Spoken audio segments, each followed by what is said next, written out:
Eu percebo que tem havido aí no meio da fé uma perda muito clara do discernimento do que é o mundo espiritual. E eu tenho repetido isso aqui, tenho repetido em outros lugares.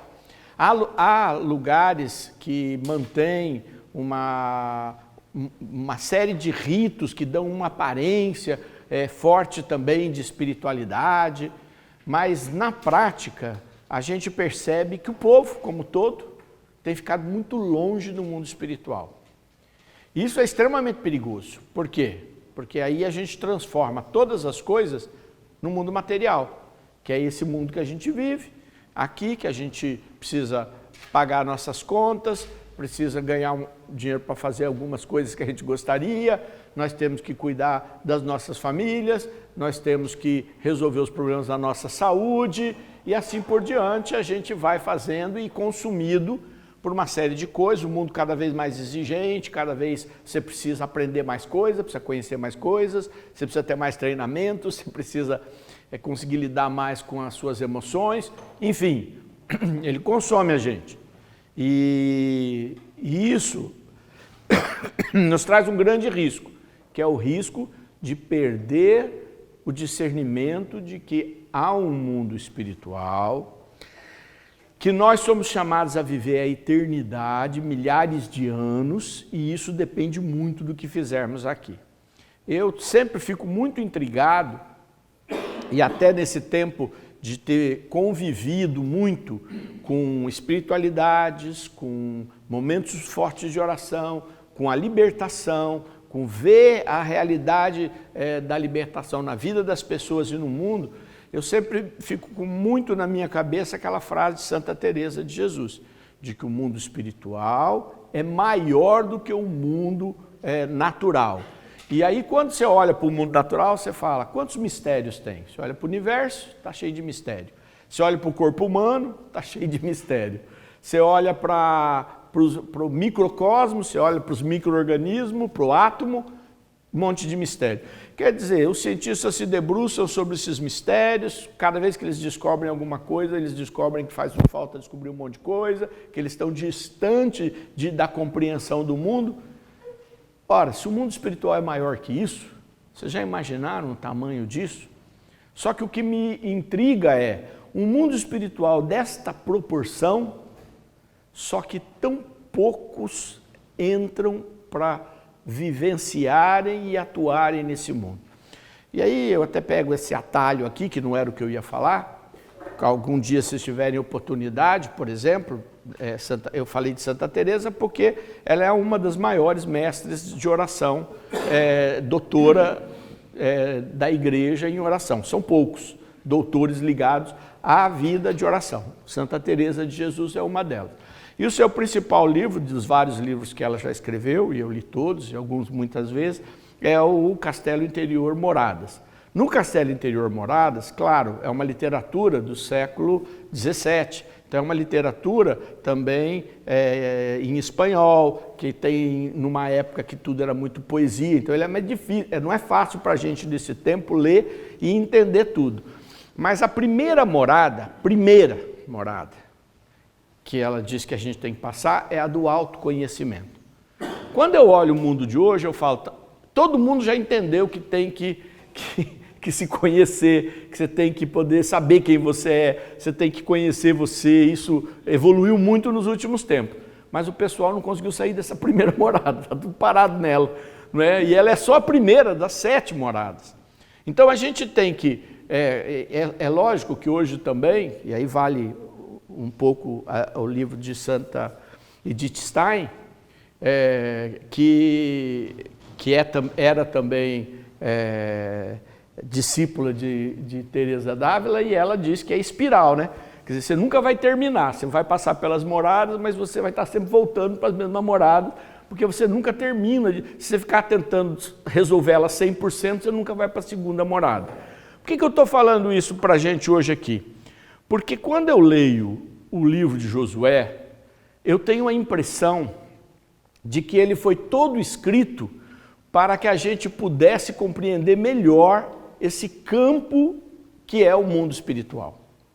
E aí eu quero falar uma coisa que a gente já falou aqui nas outras formações, mas e talvez, viu, Auri, a gente talvez tenha que dar uma formação mais intensa nela, que são a questão dos territórios. Os territórios, eles são importantes para a gente poder entender. Por exemplo, quando a Bíblia fala dos anjos, o que ela diz? Ela diz que existem os principados, as potestades e as dominações. Ela cita nomes, não é quando ele fala isso. E o que é, por exemplo, um principado? Um principado significa uma área, não é um país onde existe um príncipe, quer dizer, existe um reinado. Então ele é um território. Quando você fala de dominações, você está falando que existe um território que tem um domínio sobre ele. E é claro que quando São Paulo está falando sobre isso, ele está falando dos anjos, não é? Ali em Efésios, por exemplo, ele vai falar sobre isso, mas não só em Efésios, há outros textos assim. E São Tomás de Aquino vai escrever muito sobre os anjos, é o único que eles, São Boaventura, escreveram mais sobre os anjos, e eles vão tratando. Quer dizer, os anjos, eles têm regiões de domínio, e essas regiões são do campo espiritual. É claro que elas acabam interrelacionando-se com o mundo natural, porque não existe um mundo espiritual dividido do mundo natural. Eles se misturam, porque nós somos um conjunto de coisas e o mundo também é um conjunto de coisas. Então os anjos atuam no mundo e as coisas que nós fazemos no mundo atuam no mundo espiritual. Então nós temos que ter uma clareza disso. E quando a gente vai olhar Josué, a gente vai ver o que Josué tinha que fazer. Josué tinha que tomar posse da terra prometida. Então vamos relembrar. Moisés tira o povo do Egito, é o Êxodo. O Êxodo é todinho comparado com a libertação da Páscoa, que é a ressurreição de Jesus. Quer dizer, a libertação do povo de Israel é totalmente comparada e a gente vai ver o sangue do cordeiro nos umbrais da porta. Todo o rito está ligado ao quê?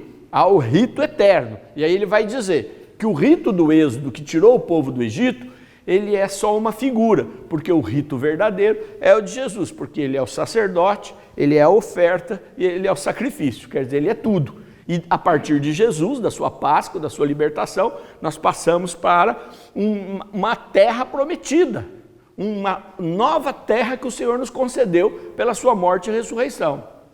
Ok, pois é, Moisés tirou eles de lá, eles precisavam de ser formados, porque eles estavam formados depois de gerações de escravidão no Egito, eles estavam com a mente de escravos, ou a mente de exploradores. É aquela pessoa que a vida inteira foi explorada e quando ela tem poder, ela faz exatamente o que fizeram com ela. Ela acha assim, eu consegui superar, por que o outro não vai? E aí ele se torna explorador. A gente vê isso historicamente, né? A gente vê isso na escravidão, a gente vê isso num monte de... entre pobre e rico. Aquela pessoa que era muito pobre fica rico, aí ela começa a explorar o pobre, né? Em vez de ter uma noção do que passou. Isso acontece muito. O que a gente percebe de forma muito clara é que aquela população que Moisés tirou lá do Egito, inclusive vieram tribos que não eram tribos dos filhos de Jacó, que eram tribos de pessoas exploradas e que viviam naquela terra e que não eram israelitas, se tornaram israelitas quando eles foram acolhidos entre as tribos. É só você olhar a narrativa de quem eram as tribos que saíram com Moisés. E aí Moisés passou 40 anos com aqueles cabeça dura para reeducar. Ele falou, esta geração, uma geração inteira, não pisará lá. Foi a geração que murmurou, foi a geração que fez o bezerro de ouro, foi a geração que queria que Moisés ficasse com a cara coberta depois que ele estava brilhando, foi a geração que armou confusão com Moisés. Enfim, tiveram que se reeducar. Então o processo é de que há uma terra a ser dominada, porque era isso que eles tinham que sair de lá para ir para a terra prometida, que eles tinham que tomar aquela terra onde mana leite e mel, quer dizer, uma terra maravilhosa, mas que ela tinha que ser tomada. Só que eles não tinham a cabeça para ser tomada. E aí eu pergunto, isso depende de cada um de nós estar disposto a mudar os nossos conceitos para os conceitos de Jesus, senão a gente vai ficar igual aquele povo. Jesus fala, tudo bem, então vamos ficar aí mais uns 30 anos, quem sabe teus filhos tenham uma mente destravada. Percebem o que eu estou falando? E aí eu não estou falando só de filhos biológicos, eu estou falando de filhos que são biológicos, que são espirituais, que são pessoas que acompanham e seguem a tua mente. Elas irão tomar posse dessa terra. Melhor é que você já tome posse dessa terra. Que você já seja a geração que está percebendo que precisa ocupar esses territórios, em vez de ficar andando em círculos no deserto, penando que nem louco, para poder aprender uma lição. Porque o Senhor, ele diz a palavra de Deus, ele educa aquele que ama. Então, não é o que eu vou fazer. Eu falo assim, eu prefiro aprender logo para não ter que ficar aprendendo com as dificuldades. É uma escolha. Eu falo, Senhor, me mostra logo, porque eu não quero ter que passar um perrengue para aprender. Porque é pior, não é? Então, olhando para Josué, ele já é a outra geração. A Áurea falou sobre isso. Falou, ele ficava na tenda quando Moisés entrava e a nuvem parava sobre a tenda. Ele já defendia, ele ficou lá na porta do morro para Moisés descer. Quer dizer, ele já era uma outra geração, mas ele chega para tomar posse dos territórios. Os territórios não eram deles. Ele sai do exército, entra na terra prometida, mas a terra não está vazia. A terra não está liberada. As pessoas não o acolhem de braços abertos. Pelo contrário, a terra está ocupada por exércitos poderosos, cidades malvadas, cidades muradas, e assim por diante. Então ele tem que tomar posse de um novo território. Eu gosto muito de também lembrar, porque às vezes a gente fica olhando por esse lado, a gente dá uma tônica muito militar, não é? Aos anjos, né? Por causa das hierarquias e das necessidades de tomar os territórios. Mas a palavra de Deus não trata só como um aspecto militar, ela trata também como um aspecto musical. Ela fala que os anjos estão distribuídos em coros, não é? E aí, na hora eu estava falando das regras, e eu me lembrei claramente, aquele músico que ficou surdo, qual que era? Era Mozart? É Mozart, né? Mozart. Ele ficou surdo e continuou escrevendo músicas maravilhosas. Como? Como é que ele escreveu música maravilhosa se ele não ouvia mais? Porque, na verdade, quem estuda música, e eu não estudo, mas as pessoas sabem, ela é muito matemática, né? As notas musicais geram harmonias, e as harmonias você escreve ela. Ouvindo ou não, a pessoa que conseguir ter no seu cérebro as harmonias, consegue escrever as músicas. Então, os coros angélicos, eles são harmônicos, eles têm muitas regras, eles têm muito... Você quer falar? Melhor. Né? Então, que aí a gente consegue imaginar que estes anjos estão distribuídos nestes coros, e eles estão com as suas missões, e nós vamos enfrentar esta batalha com os anjos de Deus e com os outros anjos que também estão distribuindo nas mesmas hierarquias, nos mesmos coros, ou nos mesmos territórios.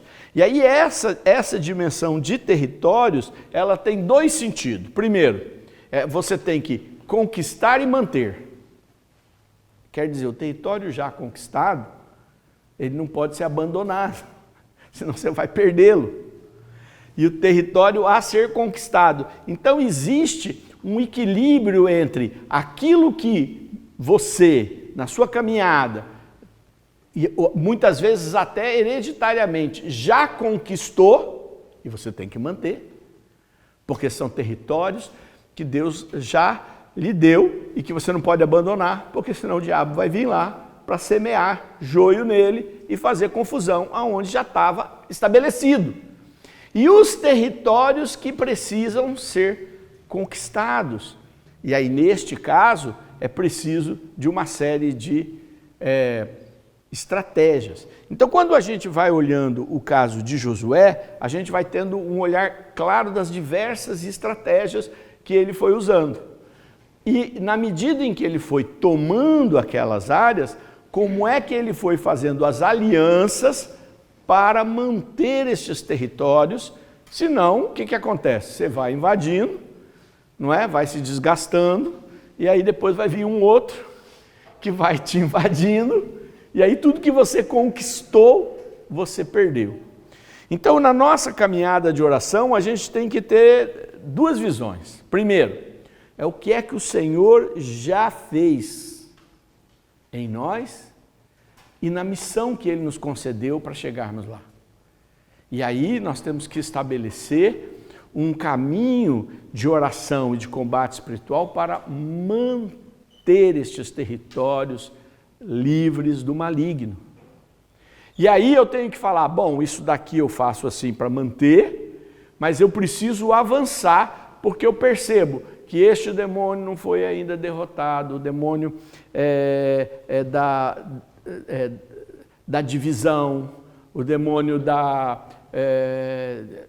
das dificuldades emocionais, não é? Você olha para a família e fala, olha, é todo mundo entrando em surtando, tendo problema, ficando com os pânicos que pega um, depois pega o outro, e não sei o que. Bom, então eu tenho um território que está dominado e eu preciso desarmar esse território, pegar a estratégia para desarmá-lo e poder atuar aqui. Ah, tem esse território aqui que é que são muitas vezes culturais, não é? As pessoas não conseguem amar, são cheias de superstições e tal. Como é que eu desarmo isso? Como é que esse território... Agora, se esse território já foi vencido, eu não posso deixar o quê? Voltar para trás. Quer dizer, depois de anos trabalhando para tirar, por exemplo, não é a superstição, aí de repente eu deixo virar tudo supersticioso. Como é que eu vou lidar com isso? Se eu deixar, eu tenho que manter isso, porque se Jesus, estou dizendo, supondo que tenha já tido essa libertação. Então nós precisamos ter claro isso. Há um território a ser ganho. Uma outra coisa, muito clara, apesar de que na vida a gente é sondado por todos os lados e por isso não dá para você não deixar de resolver as questões urgentes que vão surgindo, existem as coisas importantes para você tomar decisão. Então, nessa caminhada de Josué, a gente vai ver exatamente isso. Deus falou, olha, nesse texto, que eu acho que ele é belíssimo, da tomada de Jericó, tem aqui no capítulo 6, vocês já devem ter lido isso, e eu acho que é muito importante, que é o seguinte.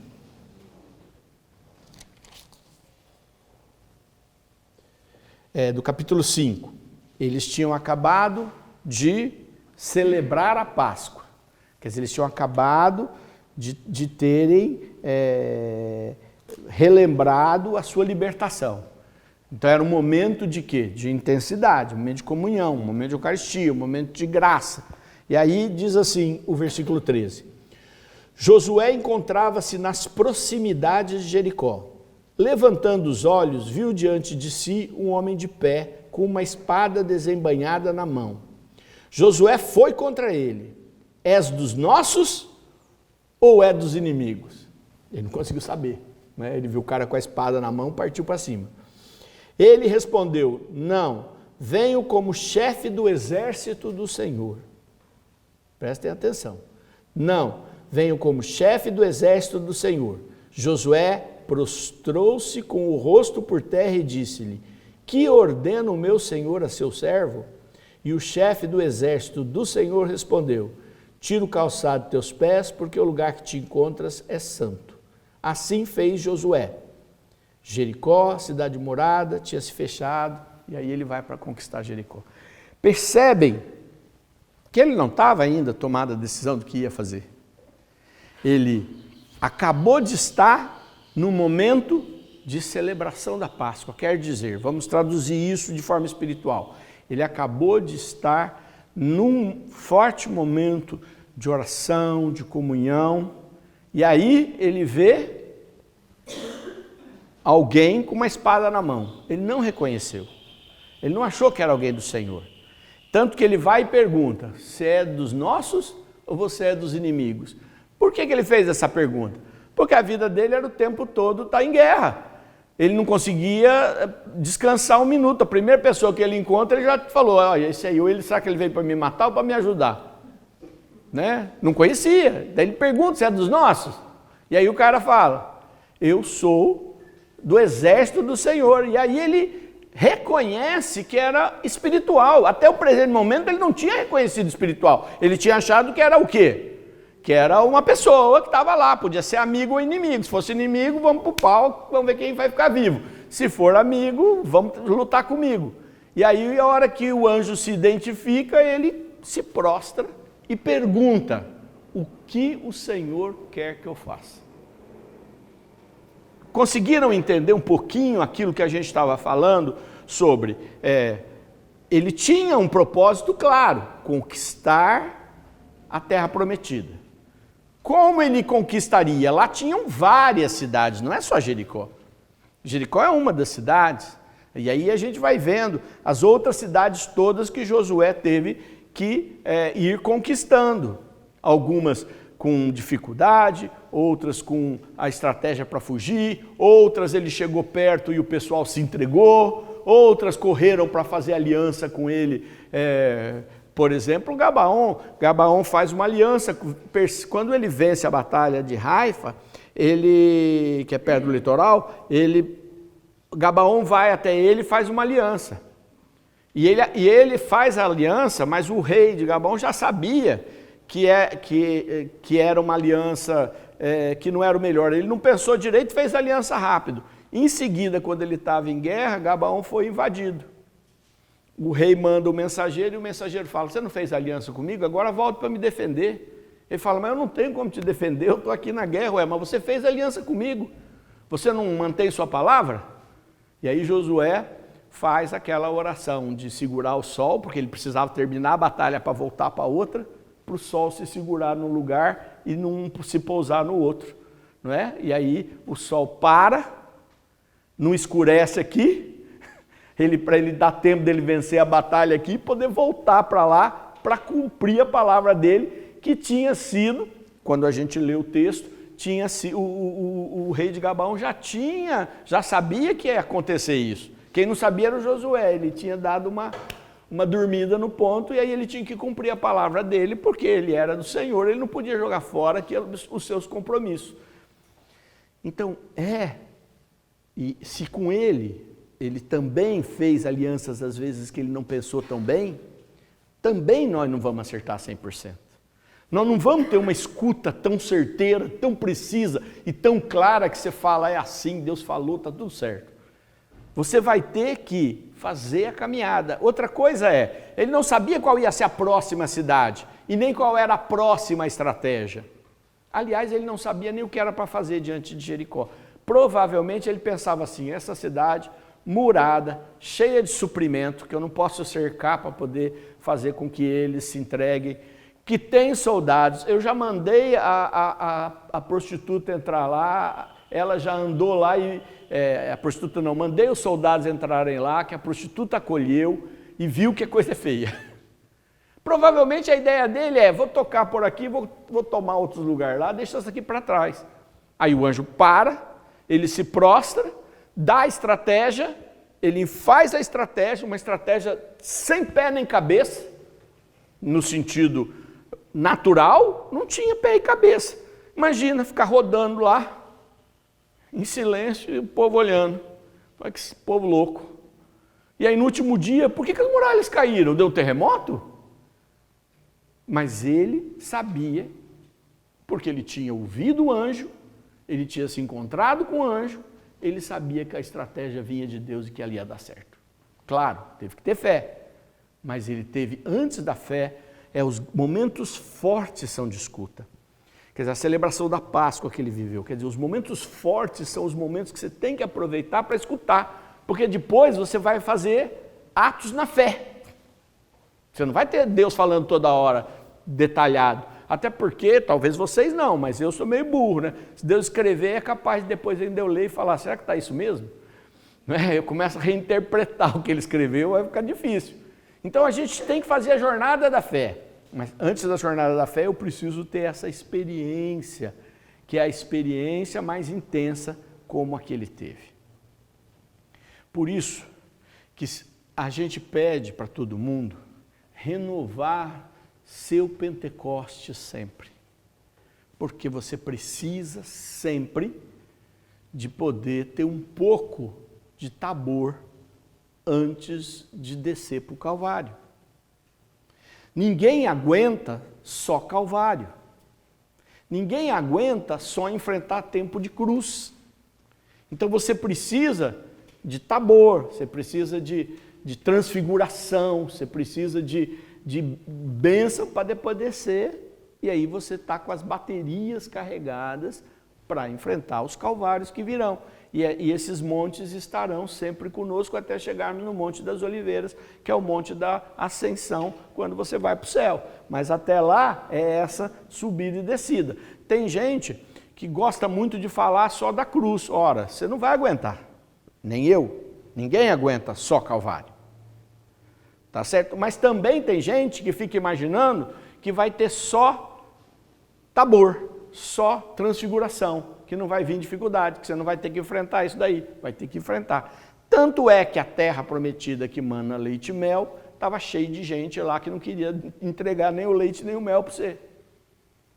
Então é uma conquista, os territórios espirituais, eles existem na nossa vida e você tem que ter estratégias com Jesus para conquistá-los.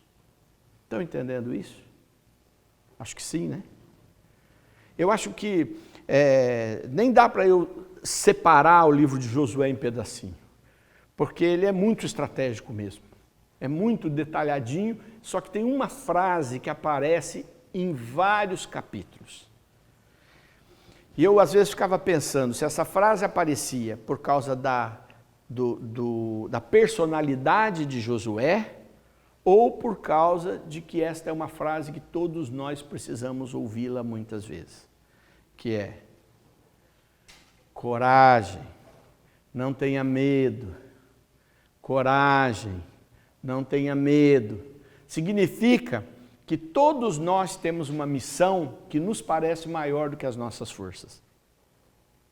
E é por isso que a gente precisa de coragem. No capítulo 8, Deus fala de coragem para ele, no capítulo 1, no capítulo 2, no capítulo 7, no capítulo 10, e quando chega no último capítulo de Josué, ele volta a falar.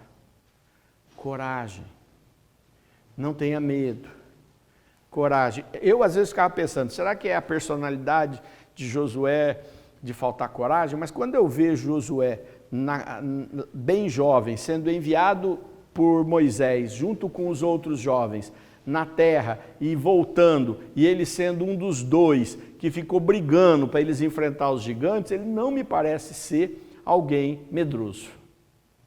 Não me parece que era da personalidade dele. Acontece que a missão era pesada demais, e quando a coisa fica difícil demais, a gente tende a precisar que alguém grite no nosso ouvido. Coragem.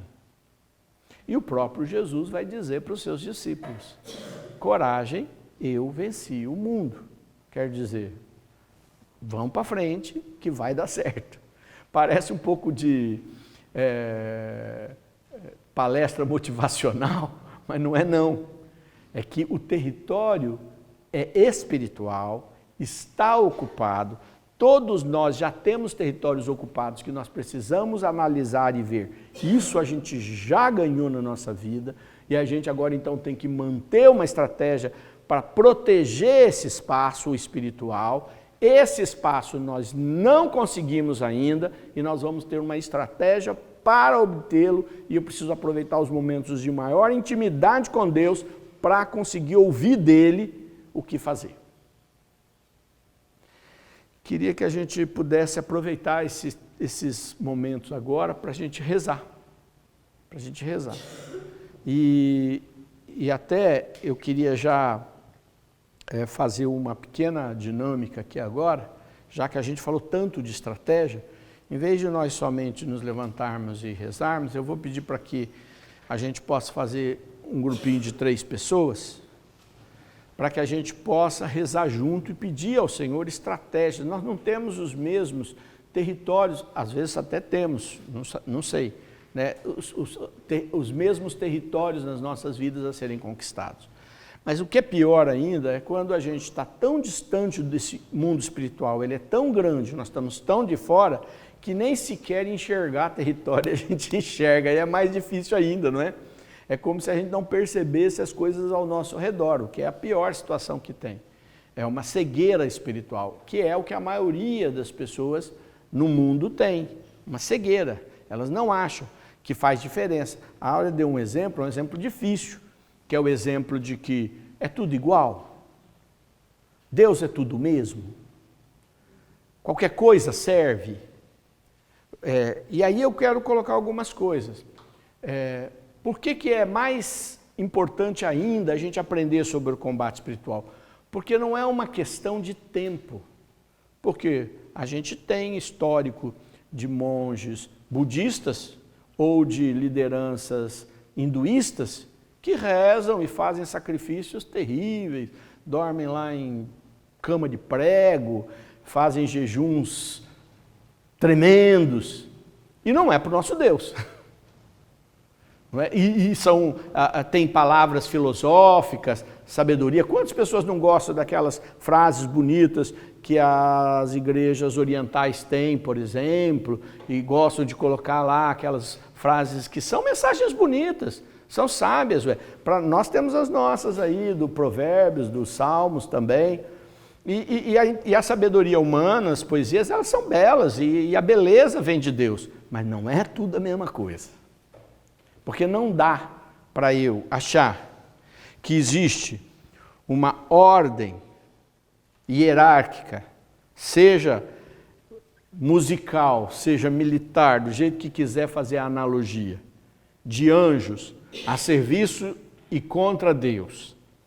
E um Deus que nos ama a ponto de dar seu Filho para morrer por nós, que ressuscita e que nos oferece a sua presença através do Espírito Santo para morar em nós e nos fazer caminhar com Ele dentro de nós. Isso é a mesma coisa de 2 forças antagônicas, como o Yang e Yin, que brigam entre elas, e eu preciso harmonizar. Nós acreditamos que é harmonia, mas é de outro jeito a nossa harmonia. A nossa harmonia vem exatamente pela presença de Jesus. Se a gente tivesse mais tempo, contemplássemos mais Jesus, nós teríamos nossa vida mais harmônica, mais equilibrada. Mas há quem acredite que o importante é equilibrar essas forças todas. São outras religiões. E eu não estou criticando as outras religiões, não. Eu só estou dizendo que a nossa batalha é outra e que não é tudo igual. E não é tudo igual mesmo. E cada vez vai ter menos gente disposto a manter esta visão clara da nossa salvação, do projeto de Deus em Jesus Cristo, do projeto de Deus que foi fundar sua igreja para que, através do Espírito, nós pudéssemos chegar até a segunda vinda. E aí eu quero colocar a frase mais dura que eu acho que existe na Sagrada Escritura, que é o texto do Apocalipse, quando diz assim: se ele não abreviasse os tempos e o fez pelos escolhidos, senão até eles se perderiam. Quer dizer, vai chegar uma hora em que Deus fala assim: vou acabar com isso rápido, porque senão não vai sobrar mais ninguém. Então não é fácil mesmo, nós estamos cercados por visões distintas disso. Então nós precisamos o quê? Primeiro, pouco mais de autoconhecimento, quer dizer, quais são os territórios que nós já ocupamos ou que nós já recebemos ocupados, historicamente, porque os nossos antepassados, muitos foram homens e mulheres de oração, que fizeram ações e atitudes que trouxeram comportamentos e claramente um jeito abençoado de ser. Quais são os territórios que nós precisamos conquistar? Quem estão nesses territórios? Quem está ocupando? Que tipo de maligno está lá? E qual estratégia eu preciso para ir ocupando esses territórios? E aí eu volto aonde eu comecei antes de nós nos reunirmos. A gente tem um monte de faca nos atacando por todos os lados, mas muitas vezes elas vêm exatamente para a gente perder o foco, porque não dá para ganhar todos os territórios de uma vez só. Quer dizer, você luta em todos os territórios para não tomar a facada, mas você fala, minha conquista é esse aqui agora.